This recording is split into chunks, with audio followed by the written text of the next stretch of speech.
Is it possible to make $10,000 in an hour? Like, that just seems crazy, right? But I've actually done it, and I've helped many other people do it. And in this episode, I'm going to teach you how.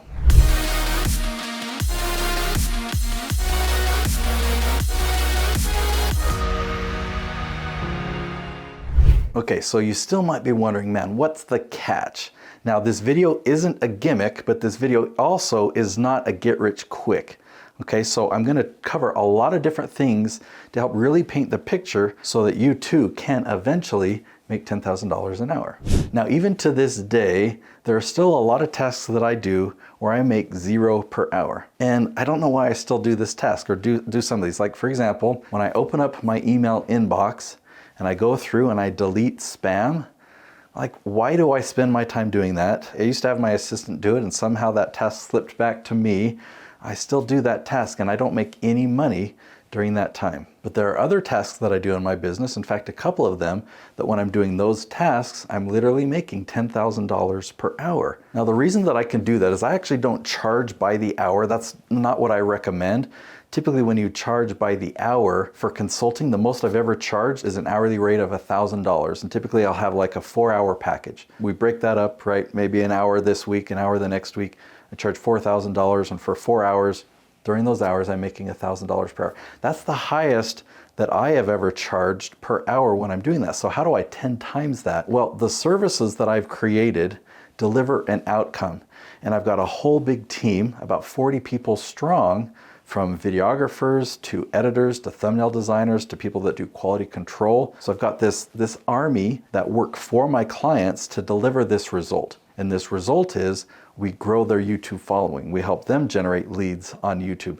We help them generate an additional 7 figures of revenue in their business. Now, the role that I take with my clients is coaching and consulting. And all my team does all the other parts of the heavy lifting of that. So my time with each of my clients each month is typically about an hour or so. And so if I were to do all the math, the revenue that comes into the company and the amount of time that I provide in that coaching and consulting, it's often $10,000 per hour. So I want to go back and talk about the $1,000 per hour consulting. I actually don't do that very often. And the reason for that is a lot of times what I want to do in consulting is actually more training. And training can be done through a course. So typically when people hire me for hourly consulting, what I do now is I have them take the course first. I have them start to implement it. And then when we're on the phone, we're going beyond the training, beyond the stuff that I can just put in a course or in a recording. Now I can get into their business and I don't have to paint the picture. They already see the picture now, and I can help give them unique advice to them. And that's when I enjoy doing consulting versus if I'm doing training, I'm feeling like, wow, they're paying way too much for this training because they could have just bought the course. So now let's talk about a course and the time it takes for you to sell a course. That can actually be very worthwhile time. Let's say you have a $2,000 course and you deliver that digitally. Right? So if you deliver that digitally, you sell that course and that's pretty much all profit. There's not a lot of cost to deliver that. Like if I'm selling a book, there's the cost to print the book, right? But if I'm selling a digital asset like a course, you could sell 1,000 of them and it's just all profit.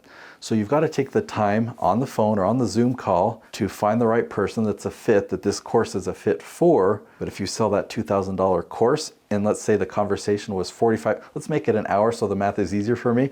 If it's an hour conversation and you sold the course for $2,000, then you made $2,000 in that hour. Or if in the previous hour you had 2 other conversations that didn't buy it, then maybe in that 2-hour span, you sold a $2,000 course, so you made $1,000 per hour. I'm going to share with you a formula that I'm known for that many of my clients use, and they actually generate $10,000 for every 100 views on YouTube. So to make a video that gets 100 views on YouTube and to have that turn into $10,000, that's a much easier way to make tens of thousands of dollars for just a few hours of work. So here's what that formula is, okay? So you make a video that follows my leaf strategy, and I'll talk more about that, or at least tell you where you could learn about that a little bit more. But if you follow my leaf strategy, then people that are searching for your expertise, that want to buy from you, they're finding your YouTube videos. It's a specific audience that makes the Leaf strategy so valuable. So you just get 100 views on a Leaf video and you offer a free gift at the end of the video, and typically about 10% will get that free gift. So now you've got 10 leads. When they get that free gift, they give you their contact information. So then if you nurture those new leads, those 10%, if you had 100 people watch the video, you now have 10 leads. So those 10 leads, you nurture those and then you invite them to have a conversation. Typically 3 or 30% will have that conversation with you, and I call that a strategy session. So out of 100 views, now you're having 3 conversations or 3 strategy sessions. If you have a $10,000 offering, which is actually pretty common, pretty easy to sell to a YouTube audience, then you just make 1 sale. So you have 3 conversations, and one of them, they purchase your $10,000 program. That's $10,000 of revenue from 100 views. So let's move on to my next suggestion. If you want to grow your business and grow your income and increase the hours that you are making $10,000 an hour, then what you've got to do is sell the outcome. You've got to sell the outcome or build your business, build your services, your offerings around outcomes that you can deliver. So let me just contrast that with somebody that charges hourly. Let's say I was a therapist, all right? And I help people overcome arachnophobia. Okay, so people come to me and I've got this reputation. I know how to help people not be afraid of spiders.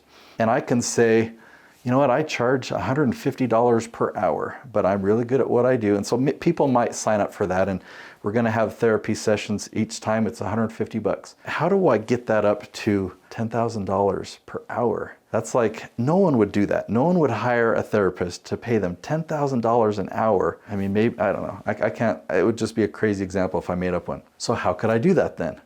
Well, what if instead of saying, you know what, in order to have you overcome arachnophobia, it's gonna take 15 sessions, and therefore it's gonna be this dollar amount, then the client does the math and they think, wow, that's a high dollar amount per hour. That's just not gonna work.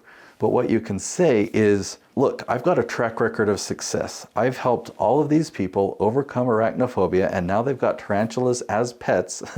So I can do the same for you based on our conversation, based on everything that you've told me, right? And it has to be legit. If you can look at this scenario and say, with full confidence, oh yes, I know how to help you overcome arachnophobia. This program is $10,000.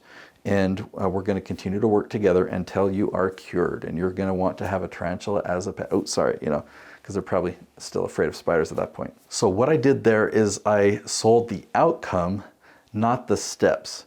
What if it took us 2 months, right? Or what if it took us 5 months? Whatever that is, we're not basing that on the time, but we're talking about the outcome. And that's what they want. They don't want a certain number of therapy sessions, or they don't want all the steps to get to the solution. What they want is that solution. So if we create a program that can deliver a solution, then we can charge a value of what that's worth. I mean, the reason that they would be willing to pay that is they're like, man, I just made up this silly scenario of arachnophobia, but just going with that, if this person is like, man, whatever it takes, I just need to get rid of this. There's so many spiders around me and it's driving my life crazy, right? They're willing to exchange it.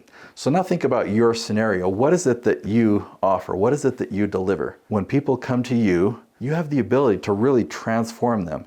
They're stuck and you can help them get to here where they want to be. This is where they're saying, you know what, I will do whatever it takes, and you can deliver that. Then you give a price tag on it and you say, this is what the program costs, this is what the investment is. And they say, absolutely, I will exchange that $10,000 for that outcome. What's the next step then? Okay, so when you have that outcome in mind, you know how to get there, but now you need to create systems that will help people get there. Like, what do they do first? What do they do next? What are the processes that they go through? And what systems can you create that you can hire other team members to help fulfill or to help implement? For me, I do video production. I help a lot of people produce their YouTube channels. And I've got Maria. She helps remind my clients when certain dates are and what they need to do to prepare for that filming date. I've got other team members that will get their outlines and will help come up with thumbnail ideas. Originally, I used to do all the camera work. I was the person behind the camera, but now I've hired better videographers than me that they do the filming. So as you do that, as you create systems and bring in other people to run those systems, you can continue to work on your business and make it better and make it better. And you can continue to bring in new clients and focus on sales. So out of your 40 hours, if that's how many hours you work in a week, it's going to be a higher percentage of those that you're making that $10,000 per hour. Now, with all this system creation, I still encourage you to actually stay fully involved, give your personal touch. There's a lot of things that you can automate, and when you automate 100%, there's this feeling of like freedom. But just from experience, things start to fade because you're the one that is the creator, the artist in this business, because you're the one that people have hired. You're the face of your brand. Each time you personally check in, each thing that you have a personal touch on really provides a huge amount of value. Your clients will love it and they will stick with you long term. Now, the reason that I've created this video and this entire channel is I want to help you succeed. I feel purpose-driven in entrepreneurship to help other people succeed, and to succeed at not just being self-employed, but to become a business owner. And if that's the pursuit that you're on, if you really want to succeed, to really grow your income, to grow your influence as an entrepreneur, check out all the videos that I have on this channel. That's why this is here. I've succeeded in some degree. I've succeeded in automating a lot of things, to creating time freedom, to creating financial independence. I've learned how to make $10,000 in an hour. I've built a 7-figure business. So I've created all these videos to help you learn how to leverage YouTube, to help you grow your influence. You'll see a variety of videos here on how to succeed as an entrepreneur.